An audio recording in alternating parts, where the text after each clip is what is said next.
یہودیوں اور سنگھیوں کے غلام زہاک تنویر جونیئر طارق فتح کہہ رہا ہے کہ امت سے زیادہ جڑنے کے لیے ہندوستانی مسلمان کوشش نہ کریں.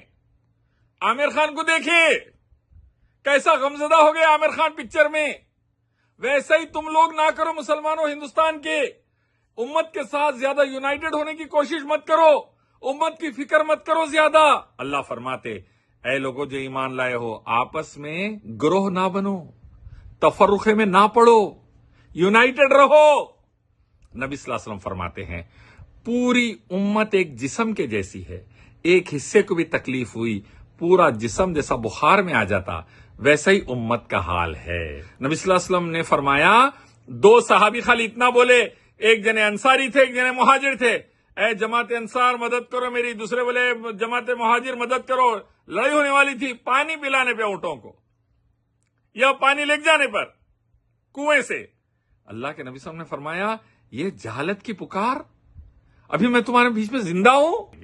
اور ابو طلحہ زاک کہہ رہا ہے کہ فخر الدین علی احمد کو ملک فیصل اور اس وقت کے پاکستان کے پرائم منسٹر مل کے نکال دیے تھے او آئی سی کی میٹنگ سے. تیرے کو نہیں دکھا 46 سیشن او آئی سی کا سشما سوراج نے انوگرل سپیچ دی تھی یو اے ای میں, تو یہ نہیں بتا رہا. دوستوں آپ کو راجہ ہندوستانی مووی یاد ہوگی جس میں عامر خان ایک غریب سا آدمی ہوتا ہے. وہ کرشمہ کپور سے سیریس محبت کر بیٹھتا ہے. کرشمہ کپور جیسے سنتی ہے تو اتنا ہنستی ہے کہ بیچارہ وہ عامر خان جو ہے اپنا دل چھوٹا کر کے رونا شروع کر دیتا ہے. یہی حال ہمارے ہندوستان کے مسلمانوں کا ہے. میری کمیونٹی کا پرابلم ہے وہ یہ ہے کہ ہم امت کی محبت میں اتنا سیریس ہو جاتے ہیں, اتنا سیریس اور اتنا جذباتی, اتنے ایموشنل ہو جاتے ہیں کہ ہم ہمارے نیشنل انٹرسٹ کو اور ہم ہمارے پریورٹیز کو سیکنڈری رکھ دیتے ہیں. بلکہ امت جو ہے یہ ہماری طرف پلٹ کر تک نہیں دیکھتی. جی ہاں, پلٹ کر تک نہیں دیکھتی. 1969 میں موراکو میں رباط او آئی سی کانفرنس ہوئی تھی.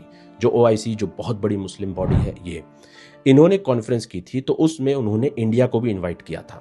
موراکو کے کنگ نے اندرا گاندھی سے کانٹیکٹ کیا اور پھر انہوں نے کہا کہ ہم کو انڈیا سے بھی مسلمان چاہیے.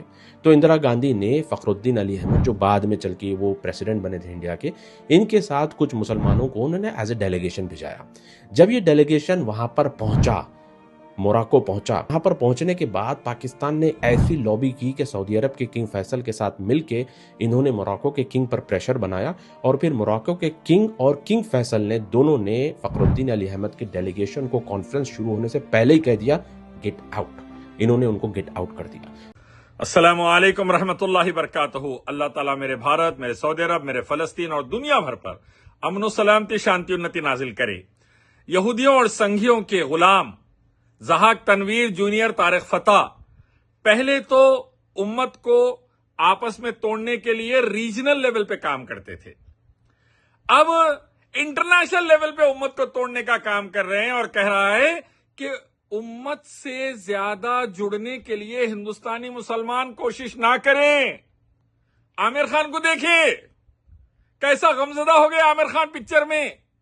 ویسا ہی تم لوگ نہ کرو مسلمانوں ہندوستان کے. امت کے ساتھ زیادہ یونائٹڈ ہونے کی کوشش مت کرو. امت کی فکر مت کرو زیادہ.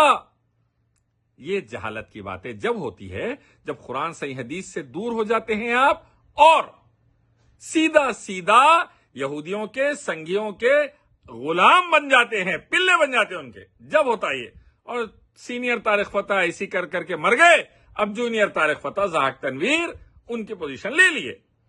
اہم بات سنیے, قرآن صحیح حدیث, اللہ اس کے نبی صلی اللہ علیہ وسلم کا حکم امت اور پورے انسانیت کے لیے دونوں جہاں میں کامیابی انشاءاللہ. اللہ فرماتے اے لوگوں جو ایمان لائے ہو آپس میں گروہ نہ بنو, تفرقے میں نہ پڑو, یونائٹڈ رہو. نبی صلی اللہ علیہ وسلم فرماتے ہیں پوری امت ایک جسم کے جیسی ہے. ایک حصے کو بھی تکلیف ہوئی پورا جسم جیسا بخار میں آ جاتا, ویسا ہی امت کا حال ہے. اگر کہیں ایک حصہ بھی تکلیف میں ہے تو پورے کی پوری امت تکلیف سے بلبلا اٹھتی ہے. نبی صلی اللہ علیہ وسلم نے فرمایا دو صحابی خالی اتنا بولے, ایک جنے انصاری تھے ایک جنے مہاجر تھے, اے جماعت انصار مدد کرو میری. دوسرے بولے جماعت مہاجر مدد کرو. لڑائی ہونے والی تھی پانی پلانے پہ اونٹوں کو یا پانی لے جانے پر کنویں سے. اللہ کے نبی صاحب نے فرمایا یہ جہالت کی پکار، ابھی میں تمہارے بیچ میں زندہ ہوں، یعنی امت قبیلے سے، امت قبیلے سے، علاقے سے، ملک سے پہلے اسلام سے پہچانی جائے گی، لا الہ الا اللہ محمد رسول اللہ والے کنیکشن سے پہچانی جائے گی۔ یہ سب سے امپورٹنٹ ہے، اللہ ہی لا رب، اسی کی عبادت، آخری نبی محمد صلی اللہ علیہ وسلم کی اطاعت، قرآن حدیث ہمارے لیے رہنمائی، یہ بعد میں سب قرآن حدیث پر، اللہ اس کے نبی کے حکم پر، اللہ ہی کی عبادت، رسول اللہ صلی اللہ علیہ وسلم کی اطاعت پر ڈٹ جائیں گے، انشاءاللہ بھارت کا بھی بھلا کریں گے، سب کانٹیننٹ کا بھی بھلا کریں گے، دنیا کا بھلا کریں گے۔ اور ابو طلحہ زاک کہہ رہا ہے کہ فخر الدین علی احمد کو ملک فیصل اور اس وقت کے پاکستان کے پرائم منسٹر مل کے نکال دیے تھے او آئی سی کی میٹنگ سے، تیرے کو نہیں دکھا 46 سیشن او آئی سی کا سشما سوراج نے انوگرل سپیچ دی تھی یو اے ای میں، تو یہ نہیں بتا رہا۔ یہ اسی لیے میں تیرے کو پلہ بولتا ہوں یہودیوں کا، سنگیوں کا، کیونکہ تو زہریلے باتاں کر کر توڑتا ہے، جوڑنے کی بات نہیں کرتا۔ طالبان سے بھی توڑ رہا تھا تو بھارت کو 4 سال پہلے زہر پھیلا رہا تھا۔ میں سمجھا رہا ہوں تاکہ ایک سب کانٹیننٹ میں امن و سلامتی کے لیے بھارت کا طالبان کے قریب ہونا ضروری ہے، ورنہ چائنا کیپچر کر لیں گا ان لوگوں کو، قریب لے لیں گا ان لوگوں کو۔ اللہ کا شکر ہے مودی جی کو 4 سال کے بعد سمجھ میں آیا، لیکن آیا۔ اب بھارت کے اندر طالبان کے فارن منسٹر آ رہے، relations improve, business improve, security apparatus improve, الحمدللہ الحمدللہ۔ اسی لیے بولتے قرآن حدیث کو صحابہ کے طریقے پہ سمجھو منحوس، تو تمہارے کو ڈپلومیسی بھی سمجھ میں آئیں گی، اور پالیٹکس بھی سمجھ میں آئیں گی، اور انٹرنل اور ایکسٹرنل سیکورٹی کا بھی لحاظ رہیں گا۔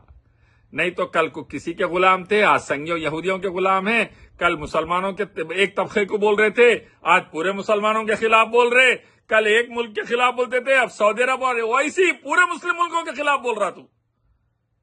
دنیا بھی برباد ہوں گی، آخرت بھی برباد ہوں گی، اس سے پہلے سنبھل جا، قرآن حدیث کی طرف آ۔ امت میں یونٹی، دیش میں یونٹی، دنیا میں یونٹی، امت کی بھلائی، دیش کی بھلائی، دنیا کی بھلائی اسلام کے ذریعے، لا الہ الا اللہ محمد رسول اللہ کے ذریعے، اطیع اللہ و رسول کے ذریعے، دوسرا راستہ نہیں ہے۔ السلام علیکم۔